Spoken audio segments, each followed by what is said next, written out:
Bismillahirrahmanirrahim. Kita akan membaca kitab Nasha'ihul Ibad bab rubai. Jadi bab rubai ini adalah berisi nasihat yang empat perkara. Langsung saja saya bacakan bab rubai. Ya anna Rasulullah sallallahu alaihi wasallam annahu qala li Abi Dzar al-Ghifari radhiyallahu anhu ya Aba Dzar jaddid as-safina fa innal bahra 'amiq wa khudh az-zada kamilan fa inna as-safar ba'id mukhaffif al-himla fa innal 'aqabatu ka'ud wa akhlis al-'amal fa inna an-naqid qasir. Jadi di sini diuratkan dari Rasulullah SAW bahwasanya Rasulullah berkata kepada Abu Dzar al-Ghifari, wahai Abu Dzar, perbaharuilah safina, kapal, karena sesungguhnya lautan itu dalam. Maksudnya apa? Maksudnya adalah perbaikilah niat pada setiap apa yang kita kerjakan.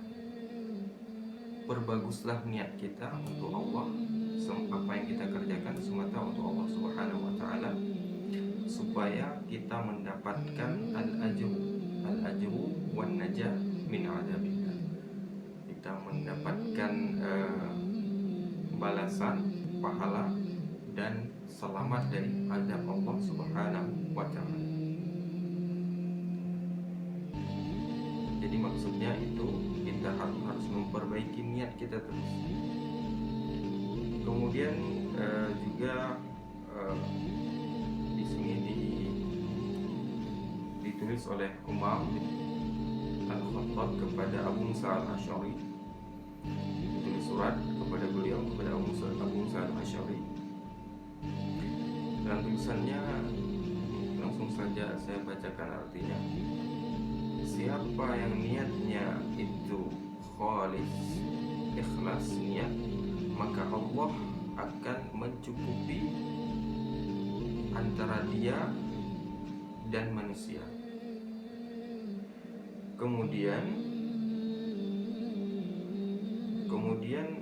Salim bin Abdullah bin Umar al-Khattab, ini cucunya Umar bin Khattab, menulis kepada Umar bin Abdul Aziz radhiyallahu anhu, yang artinya, ketahuilah wahai Umar bahwasanya naungan Allah kepada hambanya itu sesuai dengan kadar niatnya. Maka di sini penting untuk kita mengikhlaskan niat. Kemudian dilanjutkan dalam suratnya tadi, tulisannya tadi, dan barang siapa yang ikhlas niatnya, maka Allah akan menyempurnakan naungannya kepada dia, kepada orang yang ikhlas niat tersebut. Dan siapa yang nakis, kurang niatnya, kurang ikhlas, maka Allah juga akan mengurangi naungan Allah kepada orang tersebut sesuai dengan kadar niatnya. Jadi apapun yang kita lakukan agar kita mendapatkan pahala, maka niat ikhlas lillahi ta'ala. Kemudian dilanjutkan, wa khudizza kamilan, ambillah bekal yang sempurna, karena sesungguhnya safar itu perjalanan kita untuk ke akhirat itu baik, jauh, capek. Wa khaffifil himla, dan ringankanlah bawaan kita yang kita bawa dari dunia. Maksudnya apa yang nanti akan dihisab oleh Allah Subhanahu wa taala. Maksudnya apa di sini? Seperti harta benda dan apa yang mengkhawatirkan kita. Semakin banyak, semakin kita repot menjaganya, itulah dunia. Fa innal 'aqabata ka'un, karena sesungguhnya perjalanan itu nanti banyak rintangannya, banyak cobaannya, banyak susah payahnya, seperti seseorang mendaki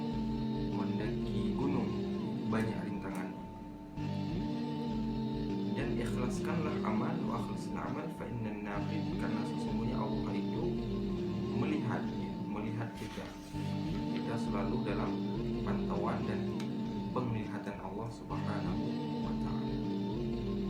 Kemudian Abu Sulaiman Ad-Darani mengatakan,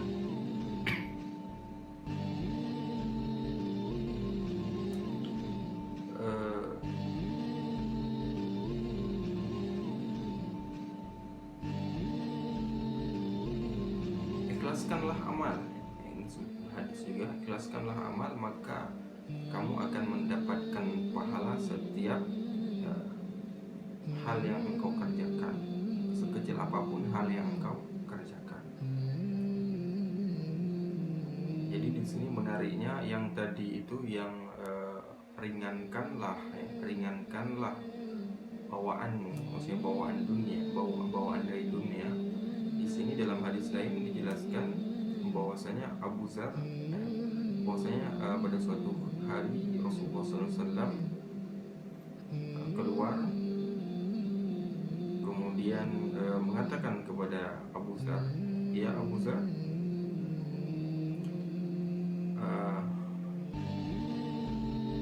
apakah kamu mengetahui bahwasanya kita di depan kita itu perjalanan yang sulit, perjalanan yang penuh rintangan, yang tidak bisa dilewatinya kecuali orang yang ringan, maksudnya ringan yang tadi.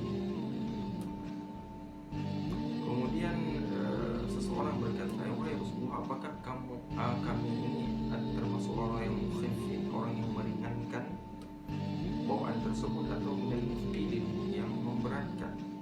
Kemudian Rasulullah mengatakan, apakah kamu mempunyai tu'am yaumin, jadi makanan hari ini? Iya.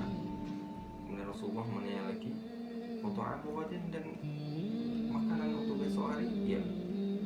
Iya juga jawabnya. Kemudian Rasulullah menanyakan lagi, tu'am ba'da ghadin, dan tu'am makanan besok lusa? Lah, tidak punya. Kemudian Rasulullah SAW, seandainya kamu mempunyai makanan 3 hari, kamu termasuk minal mufqidin, orang yang memberatkan apa yang dibawanya dari dunia.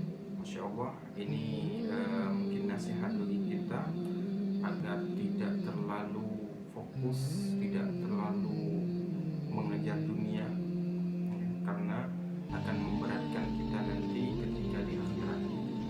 Dan selalu memperbaiki niat kita, mengikhlaskan niat kita, apapun yang kita lakukan agar kita mendapatkan pahala.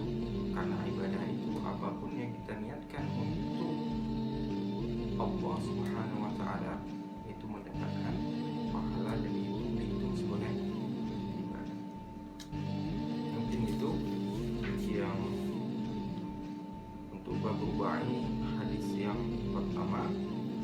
Insyaallah kita akan membacakan bab rubai yang selanjutnya. Terima kasih.